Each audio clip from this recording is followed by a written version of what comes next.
Oui, voilà.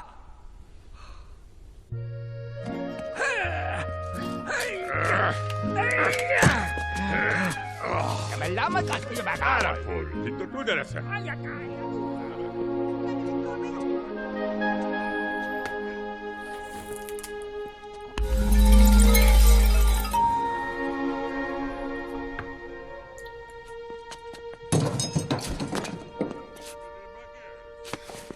Dapat ko na tumak. Makanya sa malam ka ba? Eh, malamig siya. Huh?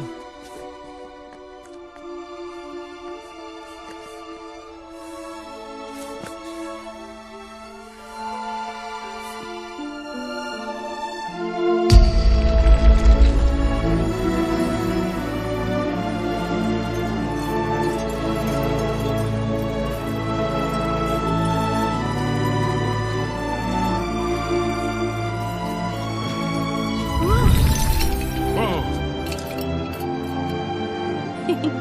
Ah. Hello friends, this is Sushil. Welcome to my presentation.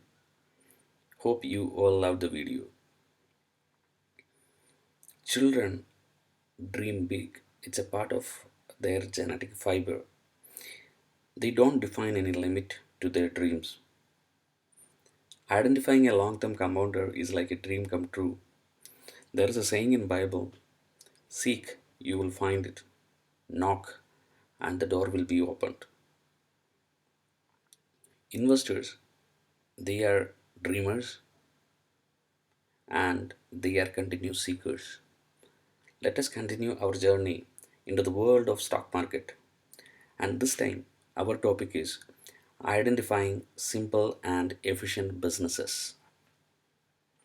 I don't know how many of you have ever listened to interviews of Warren Buffett and Charlie Munger. In many occasions, they had mentioned about the importance and significance of simple and efficient businesses. It's a part of their investment principle, actually, and mantra for their success. Extraordinary performance in stock market usually comes from seeing that other people can't see. So if you are doing what everyone else is doing, you will not get rewarded in stock market. You have to identify something which is valuable, which is not seen by other people.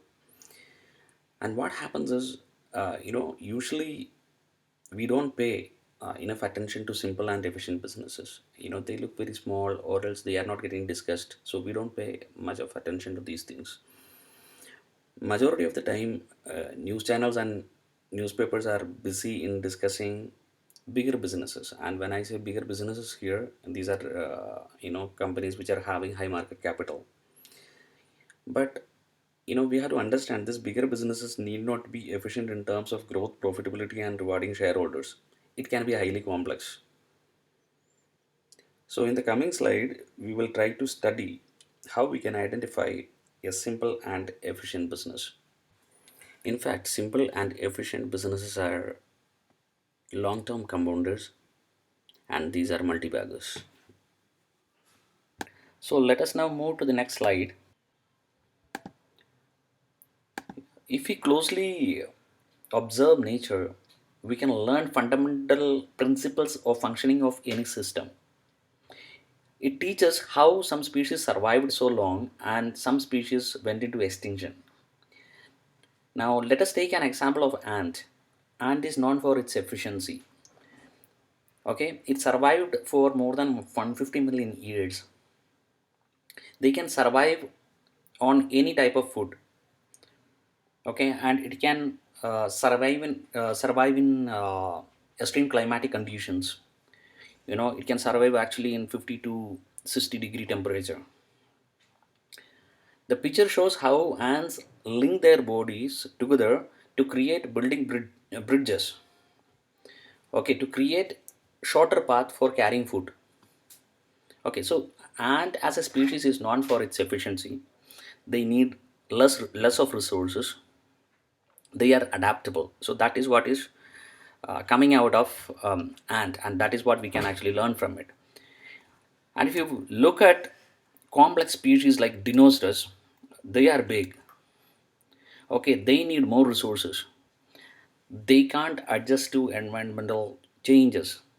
So indirectly, they are completely inefficient. So that means if you need more resource and if you can't adjust, then such species, it gets into extinction. So this is what is, we can get from these two species.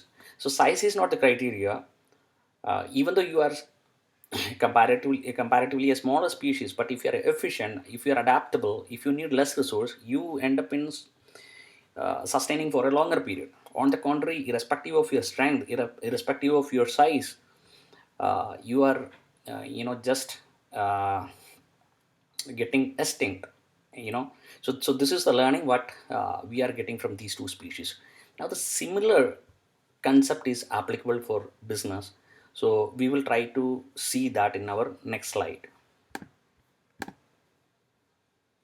Now let us understand the characteristics of a simple and efficient business. Basically these businesses are known for their sustainability and efficiency, which we have seen it in our previous slide. So under sustainability, why they are sustainable? you know Majority of this business, they are having strong entry barrier. Now, it can be in the form of low cost production. It can be because of stickiness of subscriber. So it can be of any form, or else it can be a unique product. Okay, so companies, they create strong entry barrier, and this is another favorite subject of Warren Buffett. So he always mention, go for business which is having moat. Then moat is nothing but it is entry barrier, and you have to look for business which is having deeper and wider moat. Second point is these companies enjoys high pricing power. So they need not to think too much about, let's say, whenever they are increasing the price of their product or services. And third is they are very adaptable, or else we can also say that it can't be easily disrupted. So these are the main points which comes under sustainability. Now on the other side, you know it's efficiency. Now under efficiency, these businesses are highly capital efficient. So they, whatever capital they put, they produce more. And they need not to depend on debt too much. The reason being is, the business itself is able to generate the money what is required for the company. Okay, and as I have mentioned earlier, they are having high pricing power. So because of which these companies enjoys high profit margin, because companies which don't have high pricing power, they can't enjoy high profit margin. And they are having enough cash. So these are the criterias, or else these are the characteristics of a simple and efficient business. Now we will discuss two companies listed in our stock market to understand the simple and efficient business. So in the slide, I have shown Pidilite and Britannia. So Britannia is into biscuit, and Pidilite is making adhesive products. Now Pidilite is having a market cap of 70,129 crores, and Britannia is having 92,098 crores. Though their market cap is smaller compared to other big companies, which can be banks or technology companies, these businesses, they have rewarded shareholders better than the other big companies. So if you look at last 10 year, Pidilite has rewarded shareholder with 10 times return, and Britannia rewarded with 20 times return. And if you take 20 years data, both these companies rewarded shareholders with 100 times return. So what happens? Let's say naturally when company reward shareholders at this rate, they will become super premium stocks. So as of now, these stocks are valued above 50p. P is price to earning ratio. So what is the learning what we are getting is, let's say if you can identifying these kind of companies maybe 10 years or 20 years back, and if you can invest and just sit, the possibility for or the probability for making money is much higher. Okay, so that is what is coming out from this slide. Now we will move to the next slide to understand complex businesses, and its characteristics. Now they are broadly, if you look into, they are fragile as well as they are inefficient.